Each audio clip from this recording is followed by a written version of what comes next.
हम गुंजन चौधरी एकटा ओठंगर गीत गाबऽ जाइ छी।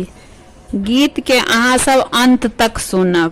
चित चोरबा आजु बन्हौलनि हे, चित चोरबा आजु बन्हौलनि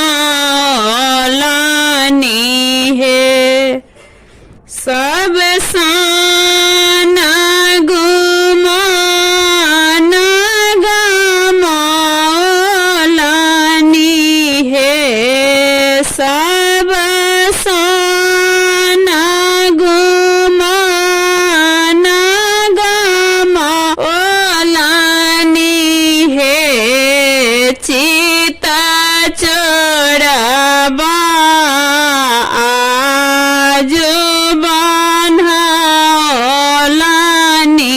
हे। एहि चित चोरबा के कसी बान्हो डोरिया, एहि चित चोरबा के कसी बान्हो डोरिया, आब चित चोरबा धरौलनि हे, आहे अब चित चोरबा धरौलनि हे, चित चोरबा आजु बन्हौलनि हे।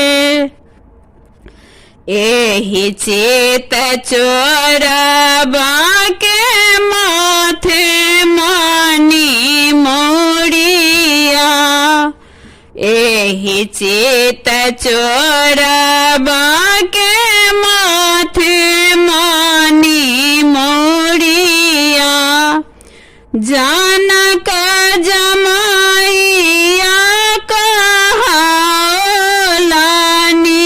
हे, आहे जानक जमाइया कहाओलनि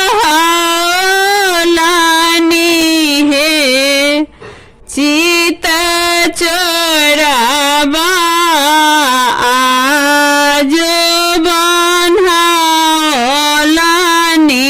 हे। एहि चित चोरबा के लाले लाले ओठबा, एहि चित चोरबा के लाले लाले ओठबा, सीता के बड़बा कहाओलनि हे, आहे सीता के बड़बा कहाओलनि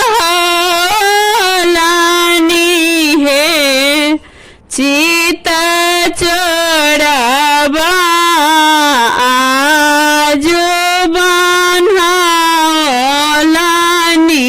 हे।